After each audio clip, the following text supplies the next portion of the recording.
હાલ ગુજરાતમાં કાયદા અને વ્યવસ્થાની સ્થિતિને લઈને વિપક્ષે સરકારને સાણસામાં લેવાનો પ્રયાસ કર્યો છે અને ખાસ કરીને અમદાવાદના પૂર્વ વિસ્તારમાં જે અસામાજિક તત્વોના આતંકના વિડીયો સોશિયલ મીડિયા પર વાયરલ થયા, ગુજરાતભરમાં આ વિડીયો વાયરલ થયા બાદ તેના ઘેરા પડઘા પડી રહ્યા છે। આ મામલે રાજ્યના પોલીસ વડા વિકાસ સહાય દ્વારા તાત્કાલિક તમામ જિલ્લાઓના પોલીસ ઉચ્ચ અધિકારીઓને આદેશ આપીને આવા ગુંડા તત્વો અસામાજિક તત્વો સામે કડક પગલાં લેવામાં આવે તે પ્રકારના આદેશ કર્યા હતા। અને ત્યારબાદ ગઈકાલે ગાંધીનગર ખાતે ગુજરાતના ગૃહમંત્રી હર્ષ સંઘવી, રાજ્યના પોલીસ વડા વિકાસ સહાય તેમજ કાયદા અને વ્યવસ્થાના જે ઉચ્ચ અધિકારીઓ છે તેમની મહત્વપૂર્ણ બેઠક મળી હતી। જે બેઠકમાં ખાસ નિર્દોષો છે તે અધિકારીઓને આપી દેવામાં આવ્યા છે। ત્યારે અમદાવાદના પૂર્વ વિસ્તારમાં જે ઘટના બની તેને લઈને ગૃહ રાજ્યમંત્રી હર્ષ સંઘવીએ મોટું નિવેદન આપ્યું છે। સાથે જ અસામાજિક તત્વો સાથે સંબંધ ધરાવનારા પોલીસ અધિકારી કે કર્મચારીઓ હશે તેમને પણ ચેતવણી આપતા ગૃહમંત્રી હર્ષ સંઘવીએ શું કહ્યું તે સાંભળી લો। ફાસ્ટ ટ્રેક કોર્ટ દ્વારા ઝડપથી ન્યાય અપાવવા માટે અનેક દાખલાઓ આપ સૌની સામે એ પુરવાર કરે છે કે ગુજરાત ઝડપથી ન્યાય અપાવવામાં આપણું રાજ્ય દેશમાં સર્વપ્રથમ રાજ્ય છે।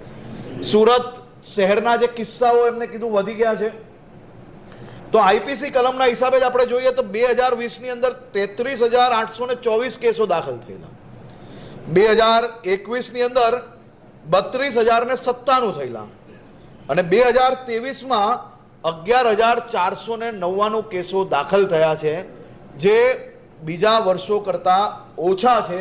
પરંતુ આ કેસો બી કઈ રીતે ઘટે તે દિશામાં કામગીરી કરવા માટે સુરત પોલીસ અને ગુજરાત પોલીસ મક્કમતાથી કામગીરી કરશે અને કરવી જ પડશે। રાજ્યના પ્રત્યેક નાગરિકોને નાની મોટી કોઈ બી પ્રકારની તકલીફ થાય, સાહેબ તમે આ જ પ્રકારના વિડીયો એ અનેક રાજ્યના જોયા હશે, પરંતુ આ પ્રકારના એક્શન મિનિટોની અંદર લેતા કદાચ ગુજરાત રાજ્ય એકમાત્ર રાજ્ય હશે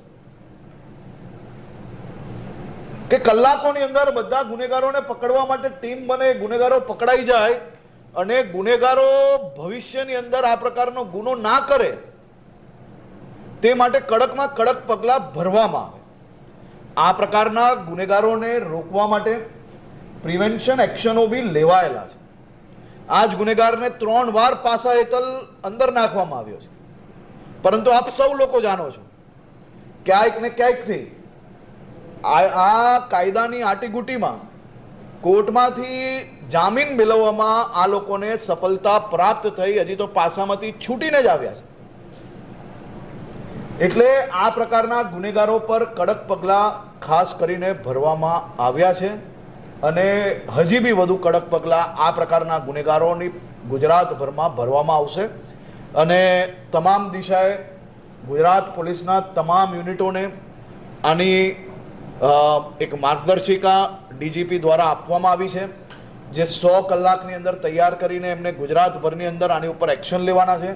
આજે હું પોતે બી સાંજે 4 વાગે એક રિવ્યૂ બેઠક લેવાનો છું અને રિવ્યૂ બેઠકની અંદર આ બાબતની કામગીરીનું નિરીક્ષણ કરવાનું છું। સાહેબ, જે ગુંડાઓની યાદી તૈયાર થવાની વાત છે, કેવા પ્રકારની કામગીરી રહેશે? કેમ કે જ્યારે પાસા લાગતી હોય છે ત્યારે આરોપીઓ કોર્ટમાં જઈ 10-15 દિવસનો બહાર આવશે, તો હવે જે યાદી બન્યા પછી સંપૂર્ણ જે કામગીરી છે એ લેટરમાં લખેલી જ છે, એ લેટર બી ઓફિશિયલ બધાને મળેલો જ છે, એટલે એ જ પ્રકારે કામગીરી ચાલુ છે। કાયદાનું જે કામ છે એની ઉપર કોઈ બી પ્રકારના સ્ટેટમેન્ટ આપવા એ યોગ્ય નથી, કારણ કે કાયદો કાયદાનું કામ કરે છે, ન્યાયપાલિકા ન્યાયપાલિકાનું કામ કરે છે, પણ અમારી જવાબદારી છે પ્રિવેન્શન એક્શન લેવાની ને પ્રિવેન્શન એક્શન સંપૂર્ણપણે ગંભીરતાપૂર્વક લેવામાં આવશે।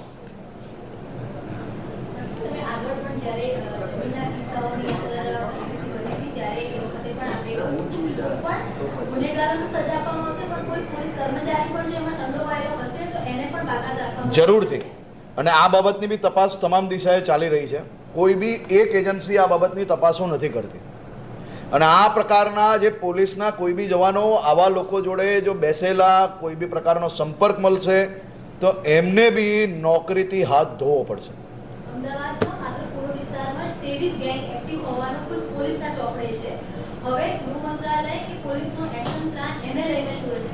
સમય મેં તમને કહ્યું એ પ્રકારે કે પ્રિવેન્શન એક્શન એટલે પોલીસે જે ગુનેગાર છે, કાયદામાં આખા દેશની અંદર જે છૂટ મળી છે એ છૂટમાં આ પ્રકારના ગુનેગારોને તમારે પાસામાં નાખવાના હોય છે.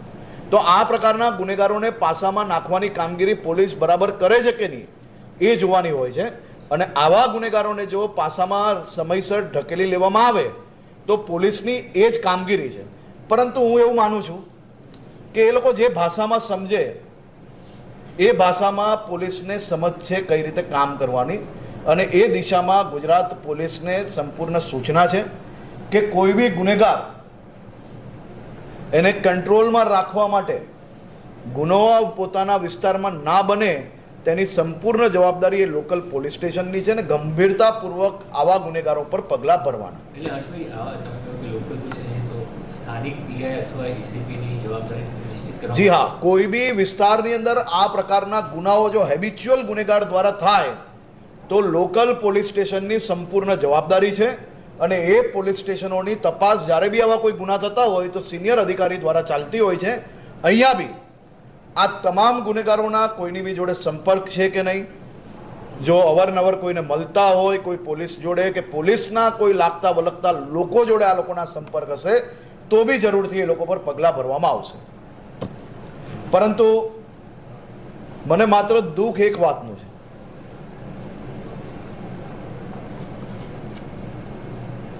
ઘટના પર ટીકા જરૂરથી હોવી જોઈએ.